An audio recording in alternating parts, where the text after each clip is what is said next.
अच्छा, बिस्मिल्लाहिर्रहमानिर्रहीम।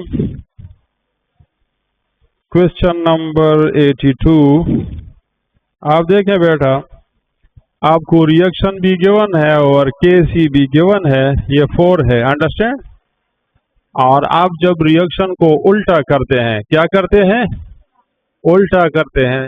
इसको मैं K1 कहूँगा, तो K2 जो होगा ना, for example, this is for a reaction A to B and this is for the reaction of B to A. So K2 will become 1/4. तो ये हो जाएगा 0.25, उल्टा होगा। Option number C. किस किस ने ठीक है? हाँ, आप सिर्फ रिएक्शन को देखें ना, रिएक्टेंट से प्रोडक्ट बनाते हैं, प्रोडक्ट से रिएक्टेंट। यहाँ पर ए है, यहाँ पर बी प्रोडक्ट है, इधर मैंने बी से रिएक्टेंट बनाया और ए से प्रोडक्ट बनाया। तो जब आप इसको उल्टा करते हैं तो के उल्टा हो जाएगा, मतलब के, हाँ, कुछ भी सेम हो, आपने रिएक्टेंट से प्रोडक्ट बनाया है, प्रोडक्ट से आपने रिएक्टेंट बनाया है, तो आपका जो K2 होगा ना, K2 that will be 1/K1, ये रिलेशन होगा। So that is 1/4, understand? अच्छा, समझ आ गई बेटा? अच्छा, यहाँ पर आप देखिए ना, K is equal to B/A, understand. यहाँ K is equal to A divided by B, तो ये उल्टा हो जाएगा। ये अगर 4 है तो 4 मीन 4/1, तो ये हो जाएगा 1/4। Question number 83। आपके पास फेरिक हाइड्रोक्साइड है and this ferric hydroxide ionizes into ferric ion and hydroxide ion. The number of ferric and hydroxide ion are in 1:3. They are in 1:3. So देखिए, for example, Ksp will be equal to the molar concentration of iron into molar concentration of hydroxide raised to the power 3.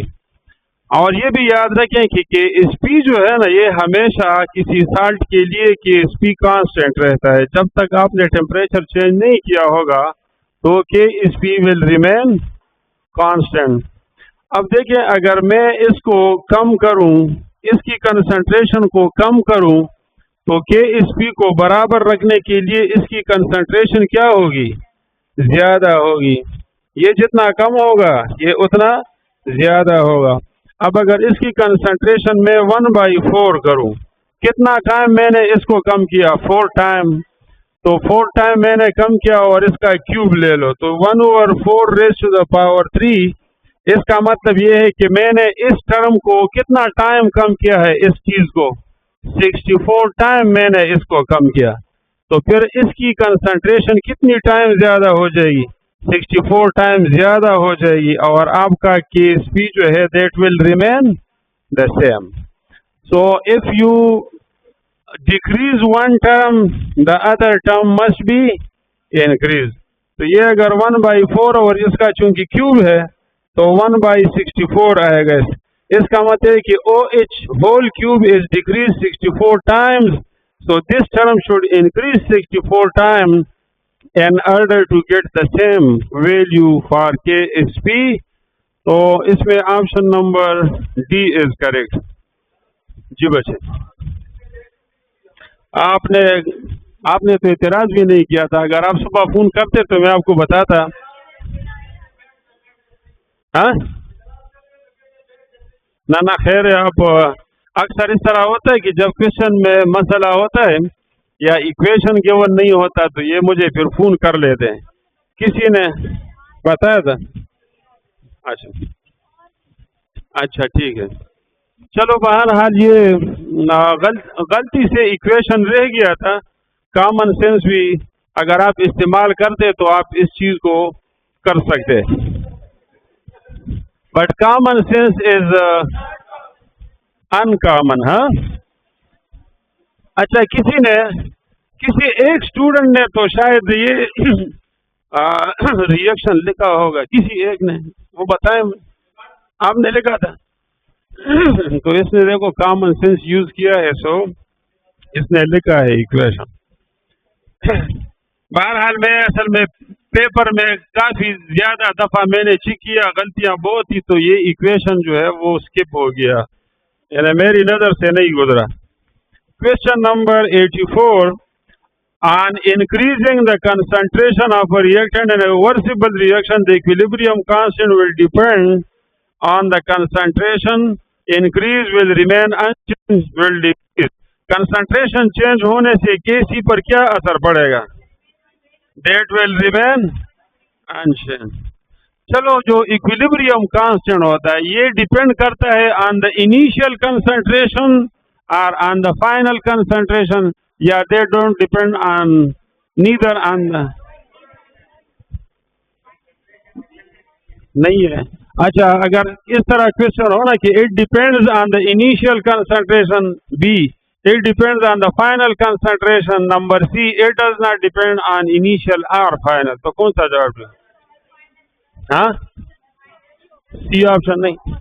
Kc जो है ना, it is actually the ratio of the concentration of the product and the reactant in the final state.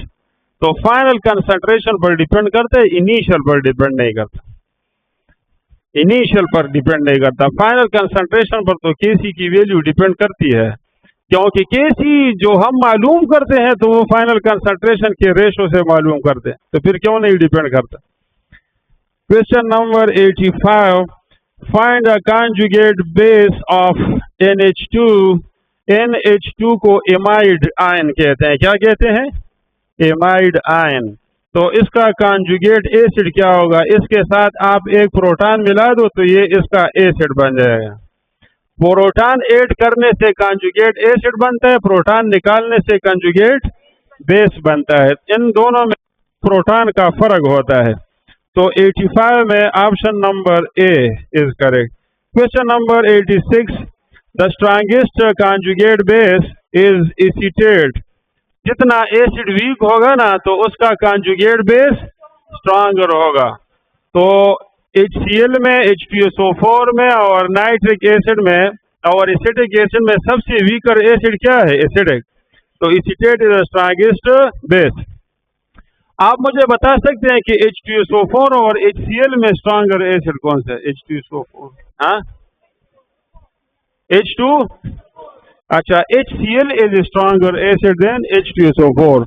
Acidity का strength जो है, acid strength does not depend upon the number of hydrogen in a molecule, it depends that how easily it can liberate hydrogen, how easily it can produce hydrogen ion. यही आपको मैं कहने वाला था कि किंग ऑफ एसिड इसको इस वजह से कहते हैं कि it is use in almost all industries. It is not king of acid, king of chemical इसको इस वजह से नहीं कहते हैं कि it is very stronger acid. ये स्ट्रॉन्गर एसिड इतना ज्यादा नहीं है। इससे HCl स्ट्रॉन्गर है, HCl से HBr स्ट्रॉन्गर है, HBr से HI स्ट्रॉन्गर है, फिर इनसे HClO4 ज्यादा स्ट्रॉन्गर है। समझ आ गई बात? और फिर पर antimonic acid is a super acid which is very very stronger acid. अच्छा, 87 जो है तो HCl स्ट्रॉन्गर एसिड। अच्छा, for the reaction H2 plus Br2 to HBr, the equilibrium is constant. Equilibrium constant is 0.04. 0.04 mean 4/100, 4/100। आप अगर इसको उल्टा करें, रिएक्शन को प्रोडक्ट बनाते हैं, प्रोडक्ट को रिएक्टेंट, तो आपका जो नया Kc होगा, देख, this is Kc1, this is Kc2, so that will be 100/4, तो ये हो जाएगा 25 हो जाएगा। अच्छा, 87, ये तो 88 है ना। चलो 88 को आप देखें, इसमें 25 जवाब आता है। अच्छा, 87 बेटा, कहता है कि कौन सा बफर है, तो बफर में स्ट्रांग एसिड हम इस्तेमाल नहीं करेंगे। HNO2 is a weaker acid and NaNO2 sodium nitride is salt। तो salt और weak acid के मिलाने से we get the buffer।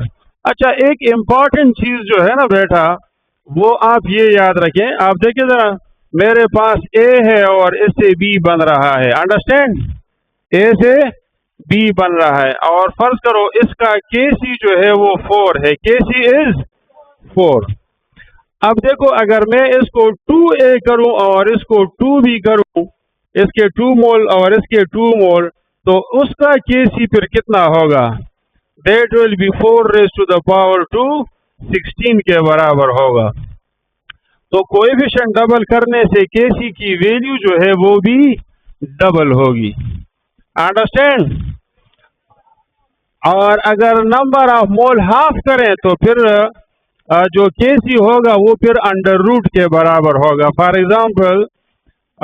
Example 2A into 2B and Kc is equal to K1 for example, and A goes into B, this is K2, understand।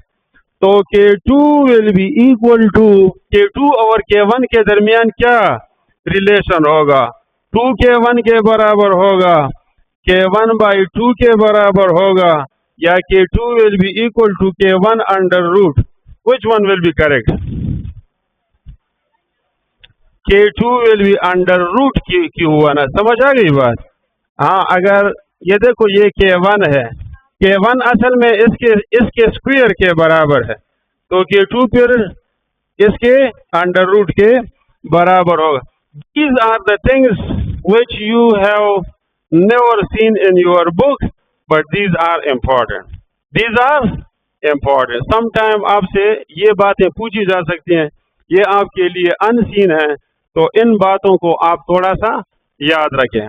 जरूरी नहीं है कि इस किस्म के क्वेश्चन आते नहीं है, लेकिन अगर आ जाएं तो ये फिर आपके लिए ज्यादा मुफीद होगा, क्योंकि बहुत सारे बच्चे इन चीजों को समझते नहीं हैं, अंडरस्टैंड।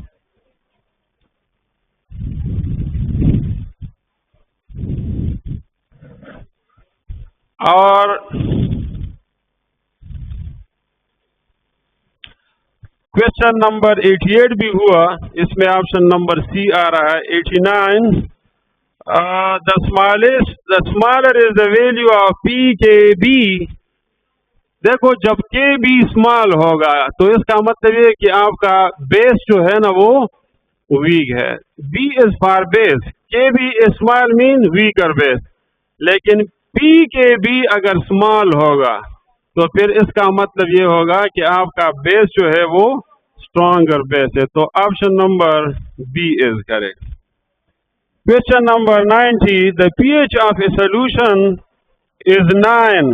तो pH जब 9 के बराबर होगा तो hydrogen ion concentration will be equal to 10 to the power minus pH। ये फार्मूला है। हाइड्रोजन आयन कंसंट्रेशन किसकी बराबर होती है?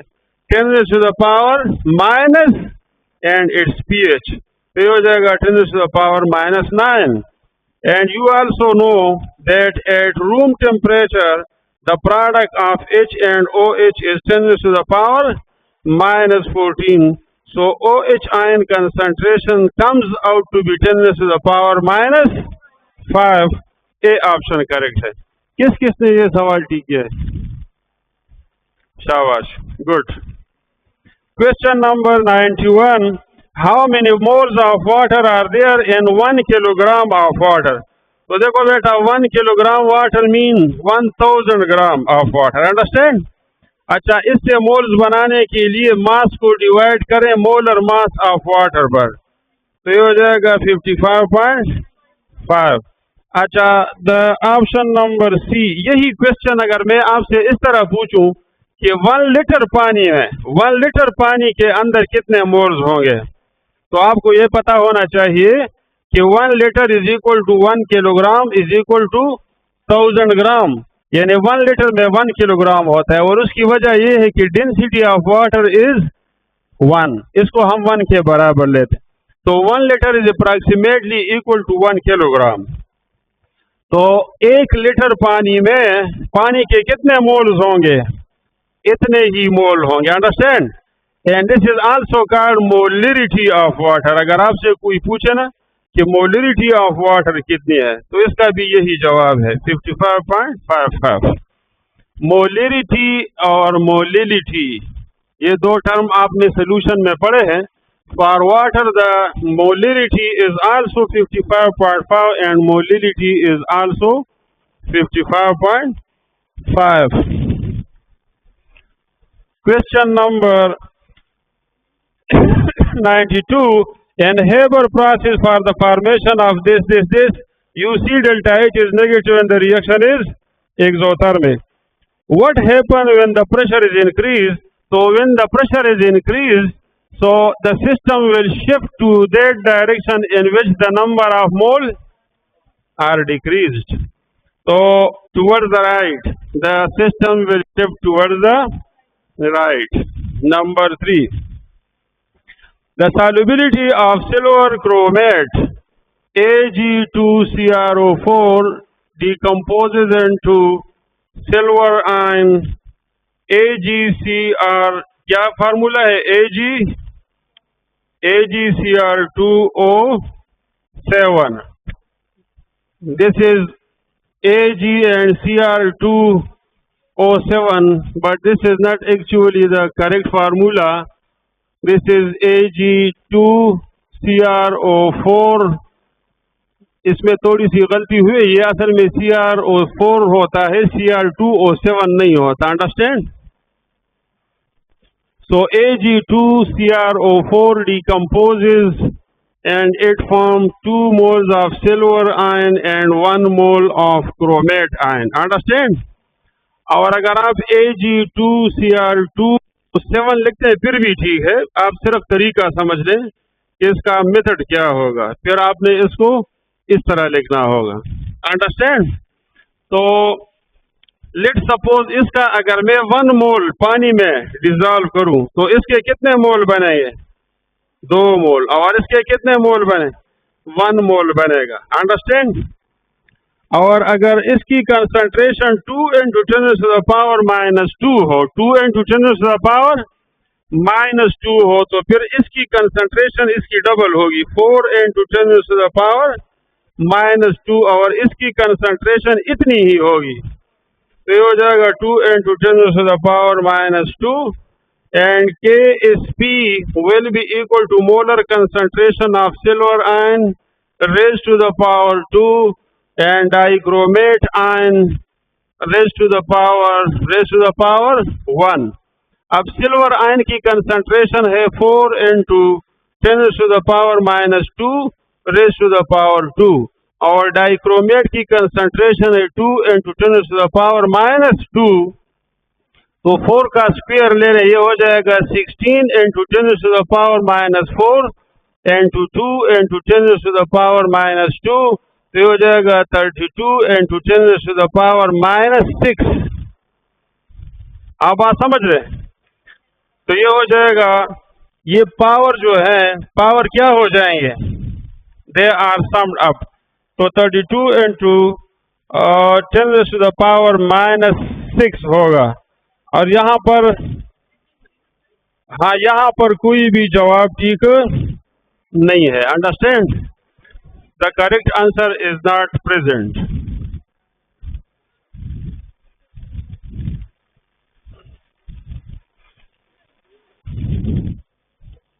असल में मैं समझ रहा था कि ये असल में AgCl है। क्या है? AgCl। दवा नजर कमजोर रहेगा ना, मेरी नजर भी थोड़ी कमजोर है और आंखों की बीमारी भी मुझे लगी, अल्लाह ताला आपको बचाए। तो मैं समझ रहा था कि this is the example of silver chloride. लिखा कुछ और है, मैंने समझा कुछ और है। तो सिल्वर क्लोराइड के अगर आप 1 मोल को डिजॉल्व करें तो ये 1:1 में डिवाइड होता है। ये जरा कॉम्प्लिकेटेड है, इसमें नंबर ऑफ मोल भी ज्यादा है, स्क्वायर भी ज्यादा है। तो पेपर में अगर क्वेश्चन आएगा वो इस तरह सिंपल सा क्वेश्चन होगा, समझ आ गई बात।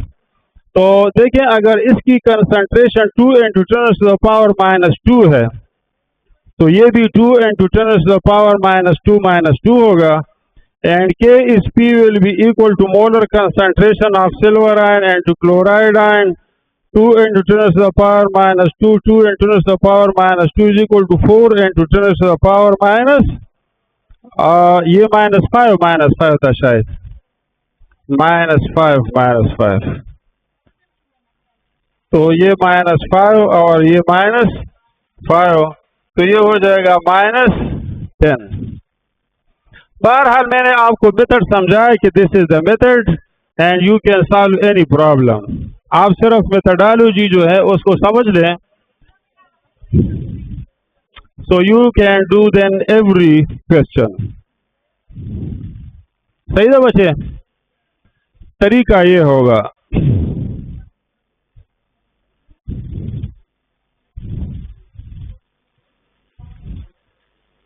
क्वेश्चन नंबर 94 को देखें।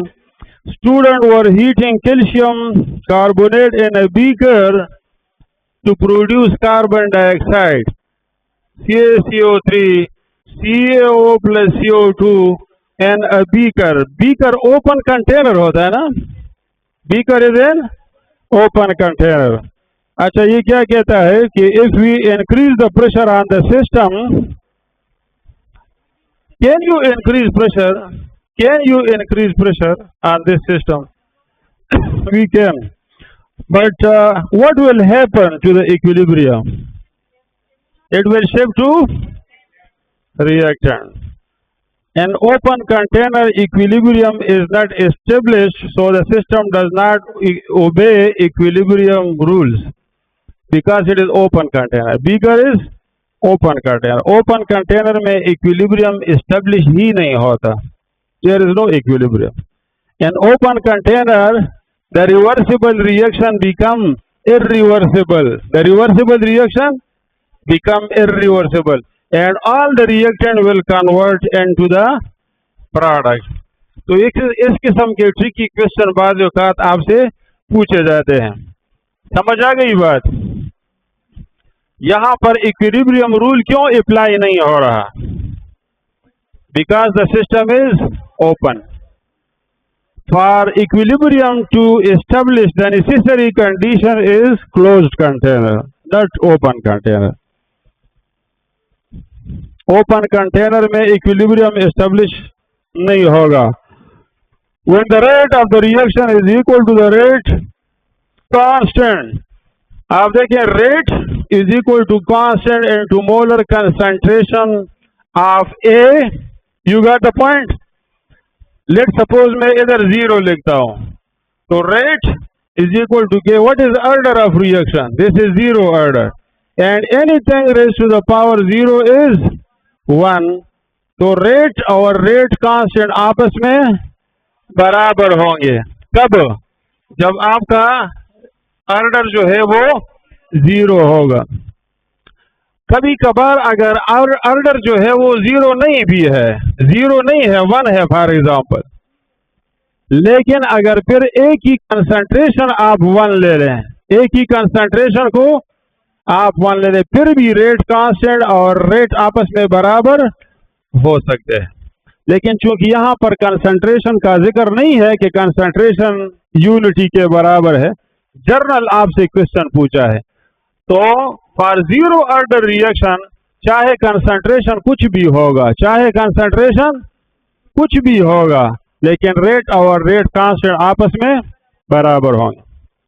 But for the first order reaction rate constant will be equal to the rate only when the concentration is unity. आप बात समझ गए? क्वेश्चन नंबर 95 में ए ऑप्शन इज करेक्ट। 96 में द मिनिमम एनर्जी रिक्वायर्ड, ये तो आपने 5000 दफा पढ़ा है कि this is called activation energy, लेकिन आगे जाकर थोड़ा मामला खतरनाक होगा अगले क्वेश्चन में।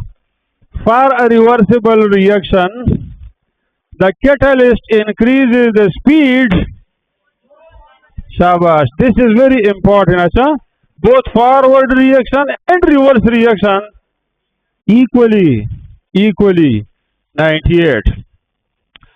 2 and 2 4 and 2 and the reaction is an example of, ये तो रेटलाइजेशन के साथ ताल्लुक रखता है. This is first order reaction. Order का पता आपको इक्वेशन से नहीं लगता है बल्कि एक्सपेरिमेंट से पता लगता है, या फिर आपके बुक में जो एग्जाम्पल है ना फर्स्ट ऑर्डर के सेकंड, वो आपने मेमोराइज करने हैं. इसके अलावा कोई हमारे साथ दूसरा रास्ता नहीं है. अलबत्ता अगर मैं आपसे ये पूछूं, इधर देखिए बेटा, मैं एक जर्नल रिएक्शन देता हूं, 2xy फॉर्म x2y. समझ आ गई बात? This is a question. और मैं आपसे पूछूं कि what is the order of reaction, 1 2 3, understand, 1 2 and 3 and 4. तो यहां पर आपको इसने सही बात तो नहीं बताई है, क्योंकि ना हमें मैकेनिज्म मालूम है ना हमें इक्वेशन गिवन है, तो अंधेरे में हम जा रहे हैं. तो फिर इस वक्त आपने ये करना होगा कि कोएफिशिएंट को जमा करना होगा. क्या जमा करना होगा? कोएफिशिएंट को जमा करना. And the order of the reaction will be taken equal to 3. और molecularity of reaction be that depends on the mechanism.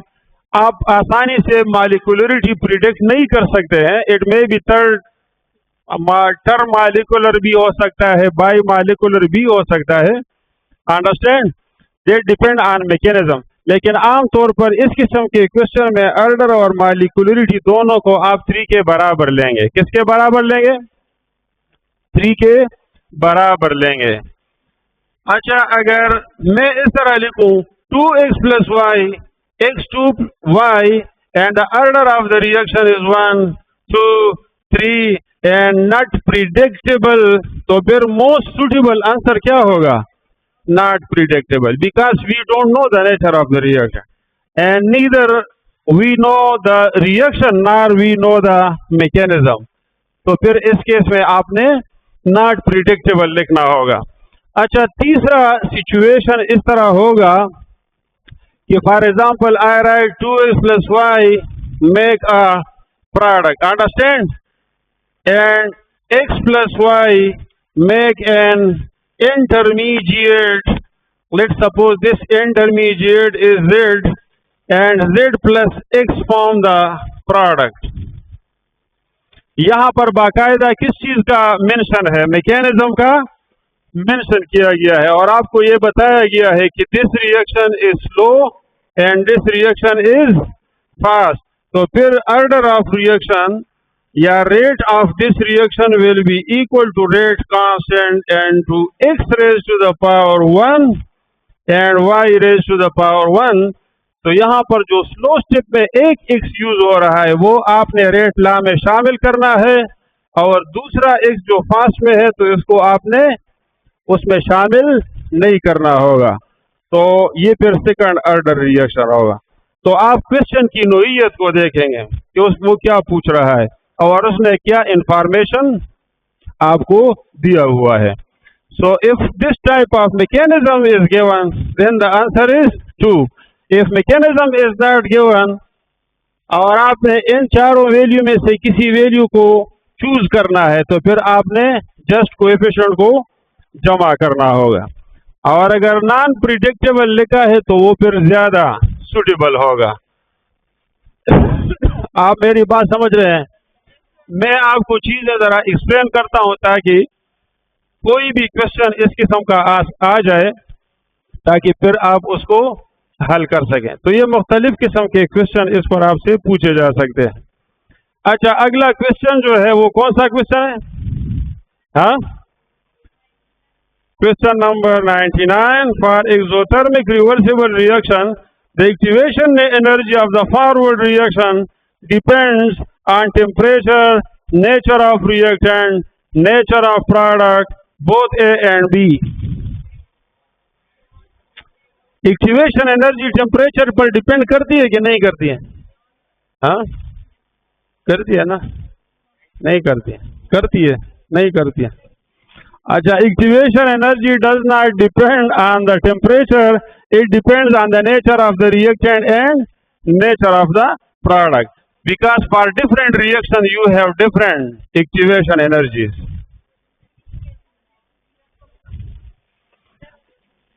Option number D is correct. Nature of reactant और nature of product पर depend करता है.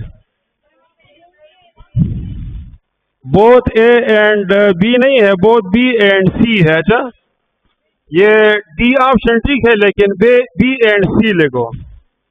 Both B and C.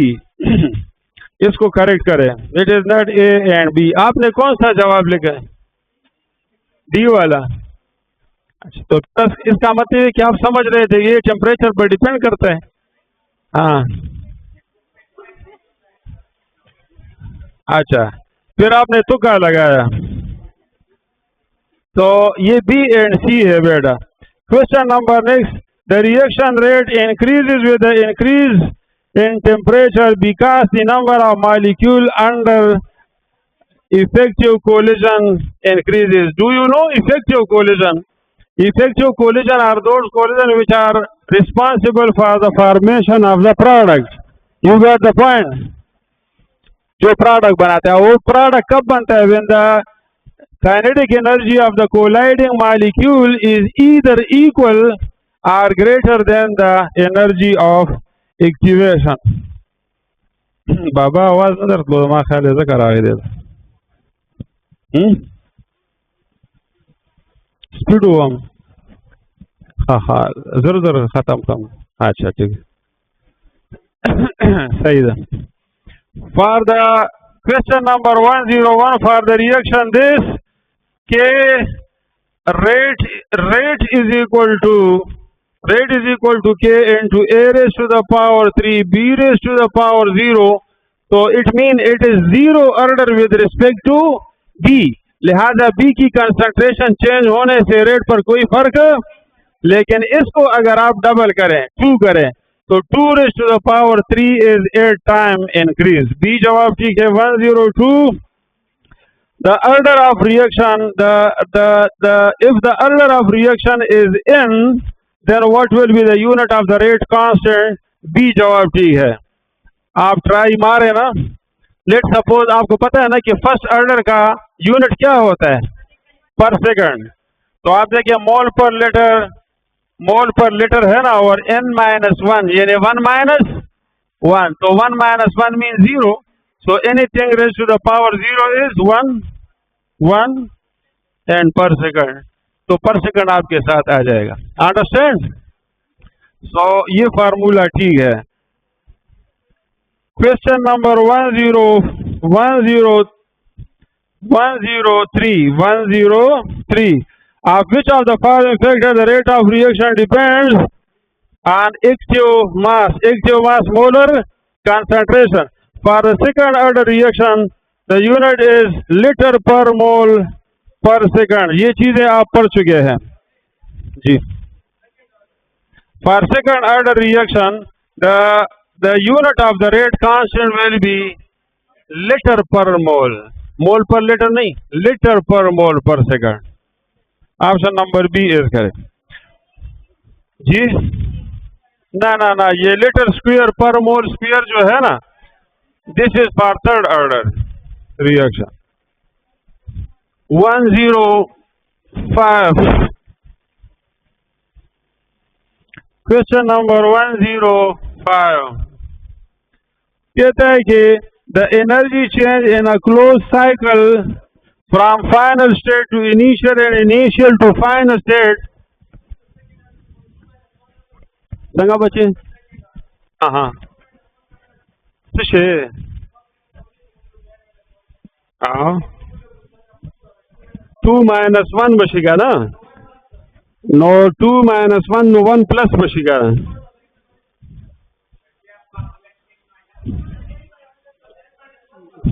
आओ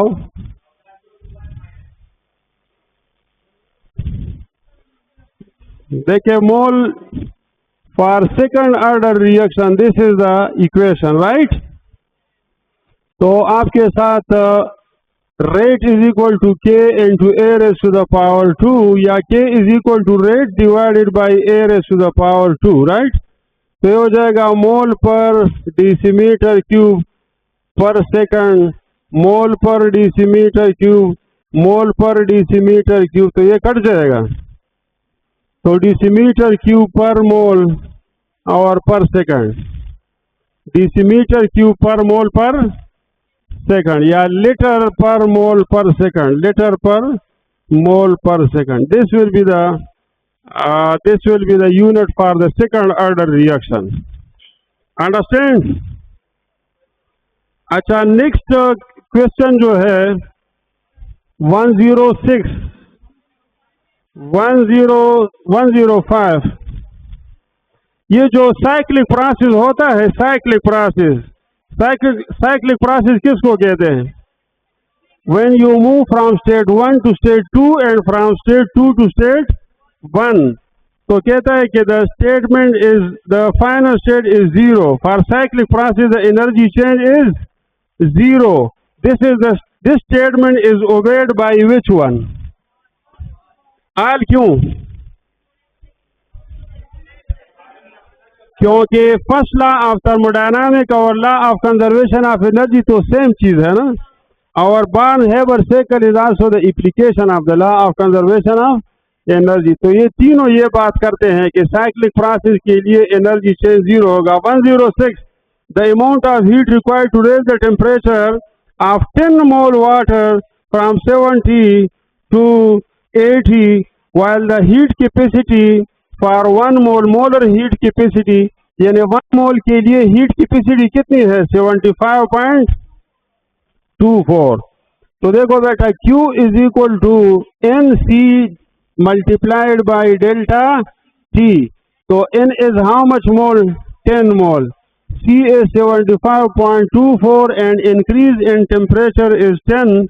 तो option number B is correct. 107, which one is not endothermic? Condensation of vapors, it is exothermic process. Condensation is exothermic, evaporation is endothermic process. 108, for which one of the following standard heat of formation is not 0? तो option number C is correct, क्योंकि bromine जो है naturally liquid form में पाया जाता है। तो liquid bromine का हीट ऑफ फॉर्मेशन हम 0 के बराबर लेंगे। Bromine is usually found in which state? In liquid. Student were decomposing calcium carbonate in China dish, तो इसमें सिस्टम क्या होगा? That is calcium carbonate. Providing heat for the following reaction causes the reaction to shift to the right, मतलब forward reaction होता है। इसका मतलब ये है that the reaction is endothermic because endothermic reaction are favored by heating. First law of thermodynamics में D जवाब ठीक है, ये सिर्फ हमने इक्वेशन को रीअरेंज किया हुआ है। The standard reduction potential of this and this are given. आप देखें ये जो माइनस माइनस साइन होता है ना, इसमें आप कंफ्यूज हो जाते हैं। तो आप दोनों का ऑक्सीडेशन पोटेंशियल लिखें और इसके साइन को उल्टा करें। समझ आ गई बात? नहीं समझ आई?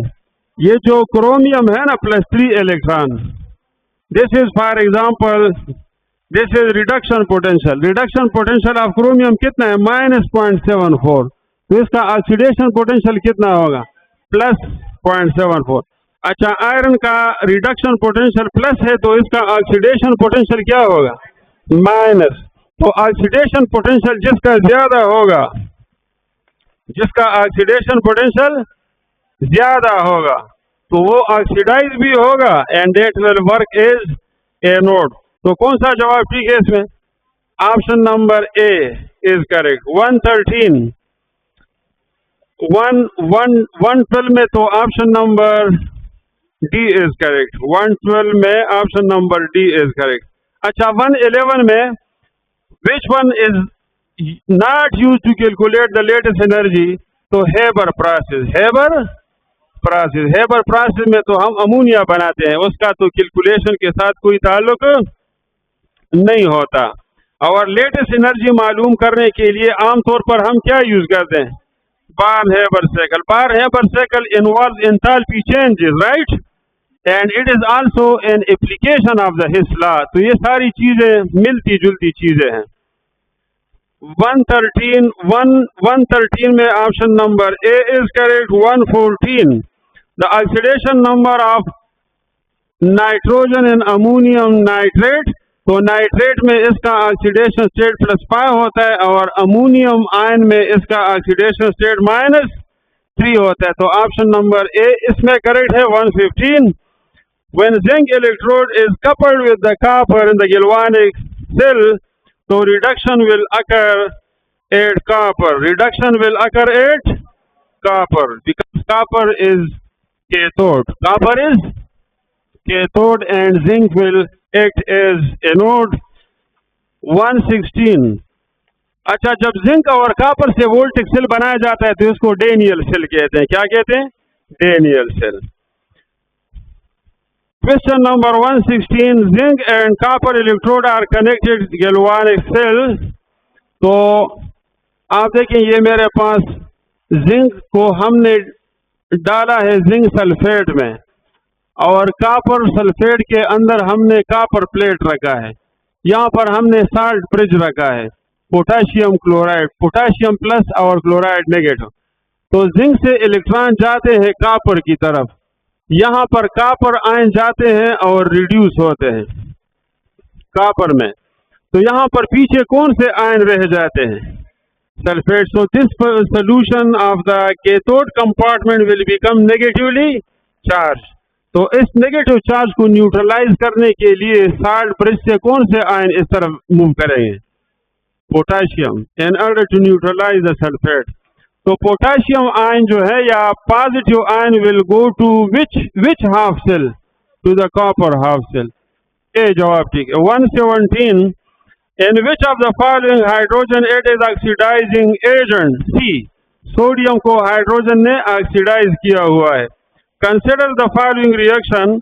इसमें आप देख रहे हैं कि नाइट्रिक एसिड NO में कन्वर्ट हुआ है, यानी नाइट्रिक एसिड में ऑक्सीडेशन स्टेट +5 है तो वो +2 में कन्वर्ट हुआ है। तो nitric acid has nitrogen has gain electron. D option.